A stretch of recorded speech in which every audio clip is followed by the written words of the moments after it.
están? Bienvenidos otra vez a Futuro 360. Hoy queremos hablar de algo que usted ya sabe. La pandemia ha dejado como consecuencia una enorme crisis económica. Pero, ¿qué pasa si en realidad lo que hizo fue solo mostrar un problema estructural que hemos arrastrado por años? Así lo planteó el Nobel de Economía Joseph Stiglitz, crítico de la globalización, y los economistas de libre mercado, quien en su charla magistral durante Congreso Futuro aseguró que las consecuencias de la pandemia son más bien el resultado de décadas de neoliberalismo que ha debilitado la relevancia de los estados.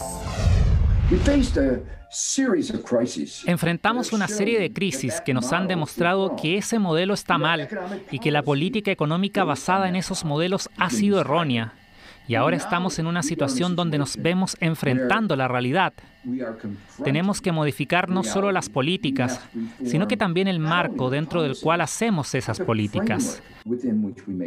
Desde los ejemplos de las profundas incertidumbres que no habían sido anticipadas por los modelos, hasta la pandemia por la cual estamos pasando ahora, y la crisis financiera de 2008, el neoliberalismo había discutido que la desregularización y la liberalización financiera iban a desatar un crecimiento económico sin precedentes. No lo hizo. Lo que sí desató fue una inestabilidad económica sin precedentes.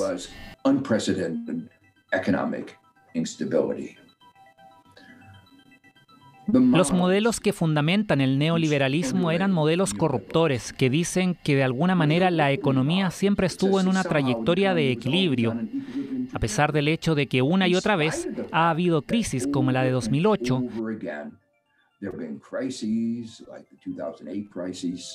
eventos como la pandemia que han sido escuchados pero no anticipados.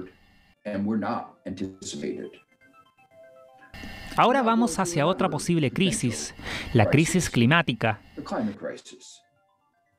Esta crisis resalta la necesidad de acciones por parte del gobierno y resalta la importancia de las externalidades, donde las acciones tomadas por individuos y empresas tienen consecuencias enormes en quienes están en todo el mundo. Y resalta la necesidad de cooperación mundial. Todavía hay otras crisis que estamos enfrentando en todo el mundo.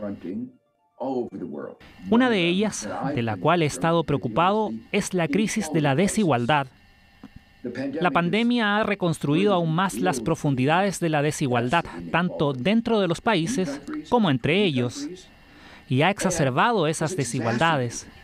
Los virus no son de buscar oportunidades igualitarias. Ellos van detrás de aquellos que tienen mala salud, de los que están desproporcionados, con bajos ingresos. Y esto es especialmente cierto en aquellas sociedades donde no hay acceso universal a un sistema de salud, donde hay sistemas deficientes de protección social.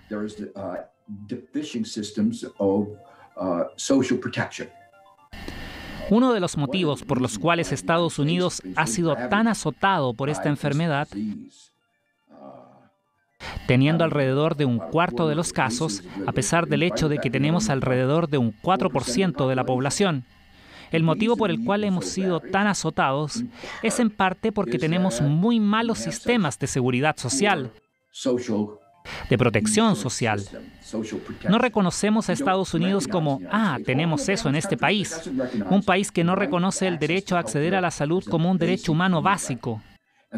Y el resultado de esto son las enormes desigualdades entre el estado de salud de aquellos que están al final y el de quienes están arriba. Y en general, el sistema está trabajando tan mal que la expectativa de vida de hoy es más baja de lo que solía ser cuando el presidente Trump asumió como presidente. A pesar de todos los avances que han ocurrido en la ciencia y en medicina en el año, también enfrentamos una crisis geopolítica. Existe un aumento en el autoritarismo. Estados Unidos se ha alejado de su Estado de Derecho internacional. Existe la posibilidad de una nueva Guerra Fría. Voy a volver a estos problemas al final. La principal lección de esas crisis es que los problemas no se pueden solucionar únicamente por los mercados. Necesitamos trabajar juntos, o como se le dice, bajo la acción colectiva. La pandemia ha demostrado las consecuencias de 40 años de neoliberalismo, 40 años de denigrar la importancia del gobierno, de la importancia de la acción colectiva.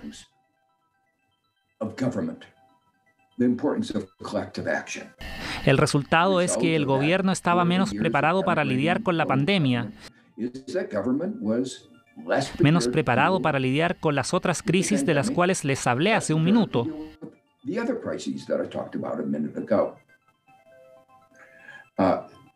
El gobierno se debilitó. Todos acudimos al gobierno en el evento de la pandemia, así como lo hicimos en el evento de la crisis mundial financiera. El gobierno en Estados Unidos no fue capaz de responder de manera efectiva. Pero la ironía era que los mercados tampoco fueron capaces de responder. Que al mismo tiempo que el neoliberalismo estaba hablando de los mercados y debilitando a los gobiernos. De hecho, estaba debilitando a los mercados mismos.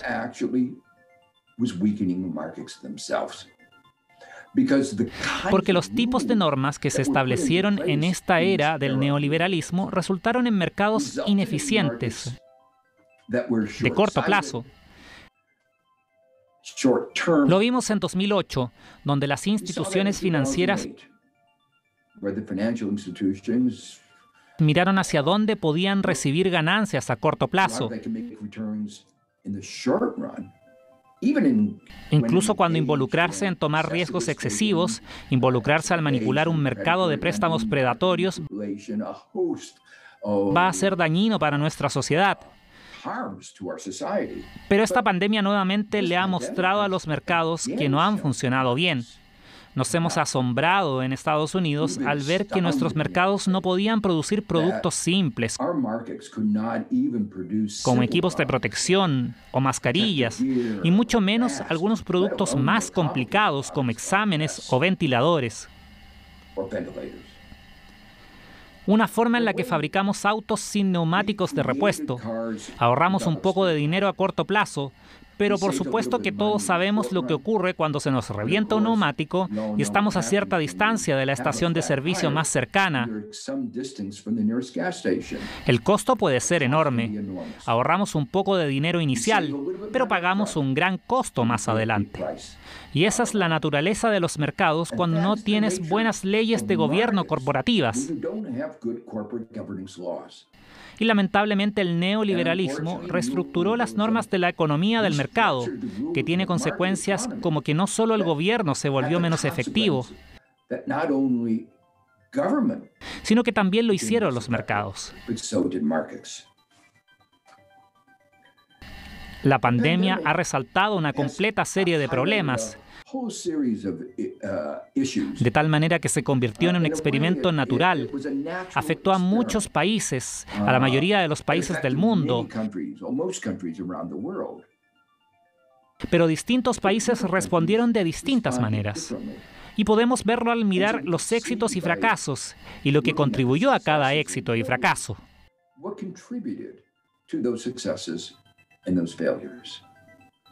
Los economistas, científicos sociales, epidemiólogos, creo que estarán estudiando este experimento natural por las próximas décadas.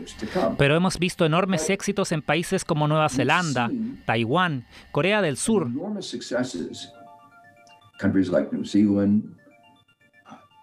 Países pobres como Vietnam, que han hecho un enorme trabajo al mantener la enfermedad bajo control. Y luego hemos visto a otros países que han sido un completo desastre, como Estados Unidos y Brasil. Así que es normal que nos preguntemos, ¿cuál es la marca del éxito? Los países donde ha habido éxito no son solo países con gobiernos efectivos, con instituciones robustas y buena ciencia. Pero algo que me gustaría enfatizar es el rol de la confianza. La confianza de los ciudadanos, del gobierno y entre ambos. Los altos niveles de desigualdad debilitan la confianza. Y los gobiernos democráticos debilitan la confianza. Y uno de los motivos por los cuales Estados Unidos se ha convertido en una desigualdad tan polarizada es, según creo, debido a nuestros altos niveles de desigualdad. Los mayores niveles de desigualdad entre los países más avanzados. Compartí el informe Comisión de Medición del Desempeño Económico y el Progreso Social, y luego de eso en un grupo de expertos en la OCDE bajo el mismo tema. En nuestro último informe, en el 2018, hace poco más de un año, en él enfatizamos la importancia de la confianza y también enfatizamos la importancia de desarrollar una serie de métricas para evaluar esto. Pero a medida que pensamos de manera más amplia sobre nuestros marcos de trabajo, sobre el desarrollo y la respuesta ante una crisis, tenemos que ir más allá del PIB. No es una buena métrica de rendimiento económico, no es una buena métrica de bienestar, de desarrollo o de progreso social. Nos vamos a una pausa, pero seguimos con este programa. Quédese con nosotros.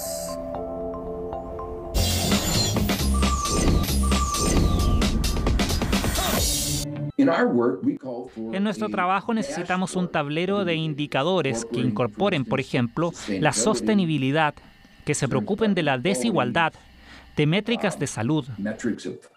A medida que enfrentamos esta crisis, así como ocurrió en 2008, esto es importante y especialmente considerar la desigualdad.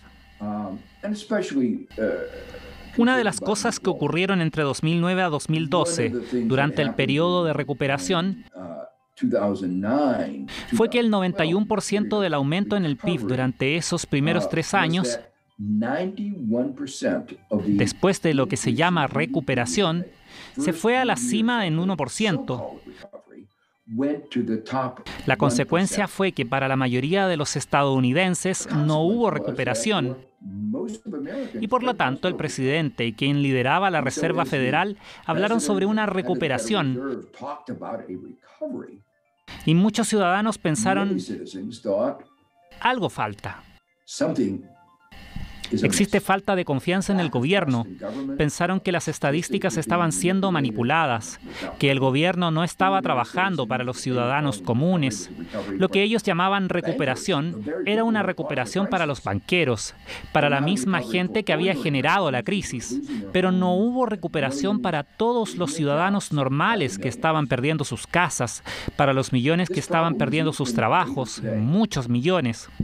Este problema es aún mayor hoy en día. Hoy hablamos de manera muy explícita sobre una recuperación en forma de K. Lo que esto significa es que el acto de la pandemia no solo tiene tanta adversidad y ha afectado tanto a quienes están abajo en comparación a quienes están arriba, sino que la gente que está arriba mantiene su trabajo, tiene reuniones por Zoom en todo el mundo. Lo que está experimentando la gente de abajo es una mayor tasa de muertes, una mayor exposición a la enfermedad misma y una mayor pérdida de ingresos. Y además, no se están recuperando tan bien y existen preocupaciones a largo plazo sobre la educación de sus hijos. Si va a ser más difícil participar en educación por Zoom. ¿Cuál es otro aspecto que no se refleja bien en el PIB, además de la desigualdad y la sostenibilidad? De lo cual ya hablé. Es la sensación de inseguridad. La seguridad es muy importante para el bienestar y para el desarrollo. Los individuos no se pueden enfocar realmente en lo que se necesita para su bienestar a largo plazo si están enfrentando altos niveles de inseguridad. Los mercados no proporcionan un seguro efectivo para grandes riesgos. Ese es uno de los motivos por los cuales es tan importante tener buenos sistemas de seguridad social. Necesitamos tener acción colectiva en estas áreas.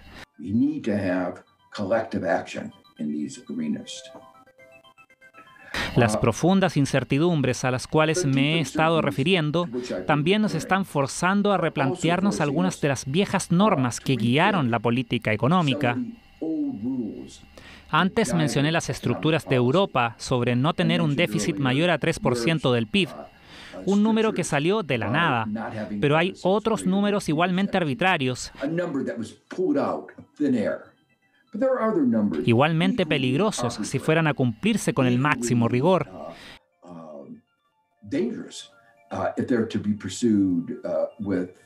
Y las profundas incertidumbres muestran precisamente ese peligro. Normas como que no se puede tener una inflación mayor al 2% o tasas de impuestos mayores al 60% del PIB. Estas normas nunca tuvieron sentido. Lo que hoy necesitamos es buscar mejores marcos de presupuesto, mejores marcos para pensar en políticas monetarias. Por ejemplo, necesitamos mayor confianza en estabilizadores automáticos, más ajustes automáticos de programas que reflejen los objetivos subyacentes, expandirnos con los principales impulsores como el número de beneficiarios. Necesitamos espacio para políticas más consideradas, de libre disposición, que respondan a las profundas necesidades a medida que se van revelando. Y volveremos a enfrentar una y otra vez estas profundas incertidumbres. Todas las lecciones de las que he hablado, el equilibrio entre el Estado y el mercado, fortaleciendo a ambos, la importancia de la ciencia, la seguridad social, la confianza, igualdad, nuevos marcos de presupuesto, representan de alguna manera lo opuesto a estas crisis y la profunda incertidumbre que enfrentamos. Finalmente hemos enfrentado las deficiencias del neoliberalismo, las deficiencias en las normas arbitrarias que han guiado a las políticas en el pasado. Y eso nos proporciona la oportunidad de reconsiderar el camino a seguir para el desarrollo, para liderar las políticas económicas en países de todo el mundo.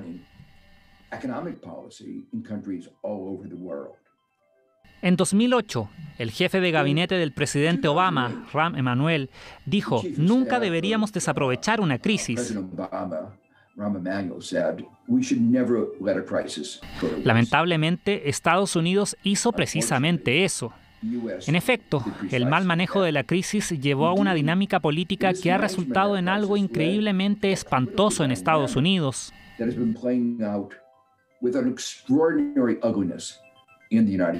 No deberíamos dejar que esto pase una segunda vez. Yo me siento optimista con respecto a dónde nos encontramos hoy, porque he hablado con gente en todo el mundo y finalmente existe un sentido de comprensión sobre los defectos de los modelos viejos, las profundas incertidumbres que enfrentamos y la necesidad de desarrollar marcos para poder lidiar con estas profundas incertidumbres. Un ejemplo de ese optimismo es lo que está sucediendo en Estados Unidos bajo el liderazgo de nuestro presidente electo Joe Biden, lo que está ocurriendo en Europa. Un refrán que escucho una y otra vez es reconstruir mejor. No queremos volver a donde estábamos en enero de 2020. Debimos habernos dado cuenta de que siempre íbamos a estar marcados por altos niveles de desigualdad, que no era un ambiente sostenible, que no era una economía sostenible, que nuestra economía no es resistente, que teníamos un gobierno que no iba a estar preparado para lidiar con los tipos de emergencias y crisis que íbamos a enfrentar. Así que existe este refrán: reconstruye mejor, reconstruir una economía y una sociedad más verde, basada en el conocimiento, con mayor igualdad. Tenemos que hacer que nuestro dinero rinda el doble o el triple. El dinero que gastamos en salud para recuperar la economía de esta recesión tan profunda, a la vez tiene que llegar a lo que estamos reestructurando, que es la economía y nuestra sociedad, para enfrentar las otras grandes crisis que enfrentamos: la crisis climática, la desigualdad, y reestructurar nuestra sociedad hacia un mundo basado en conocimiento. Finalmente, no puedo evitar mencionar que el ataque a la democracia, los derechos humanos, Los valores fundamentales que han estado ocurriendo, especialmente durante los últimos 4 años del mandato de Trump, han permitido un aprovechamiento por su partido y por líderes corporativos, quienes creyeron que podrían usarlo para obtener lo que querían. Lo que querían eran recortes en impuestos hacia los ricos, recortes en impuestos para corporaciones, desregularizaciones que les permitieran arruinar nuestro medio ambiente, que les permitieran aprovecharse de los pobres y los más vulnerables. Creyeron que podían usar a Trump para obtener lo que querían y a la vez mantener sus tendencias autoritarias y antidemocráticas fuera de vista. Ha demostrado ser más difícil de lo que creían, y es por eso que terminamos en un país, y también digo en un mundo, mucho más dividido del que solíamos conocer. Esta nefasta alianza ha puesto nuestra democracia y nuestras instituciones en riesgo. Y parece que nuestras instituciones y nuestro compromiso democrático han demostrado ser lo suficientemente fuertes para sobrevivir, pero apenas lo han conseguido. Hemos visto el abismo y es realmente preocupante. Por varios motivos más preocupantes que el COVID-19, que por medio de la ciencia hemos podido controlar rápidamente. Ser capaces de controlar estas tendencias autoritarias va a ser un mayor desafío.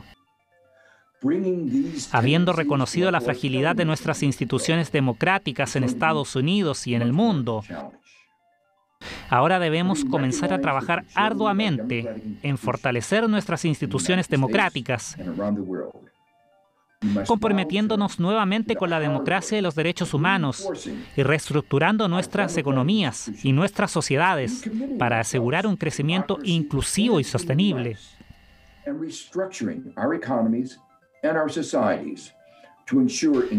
Para asegurar una prosperidad compartida por todos. Muchas gracias.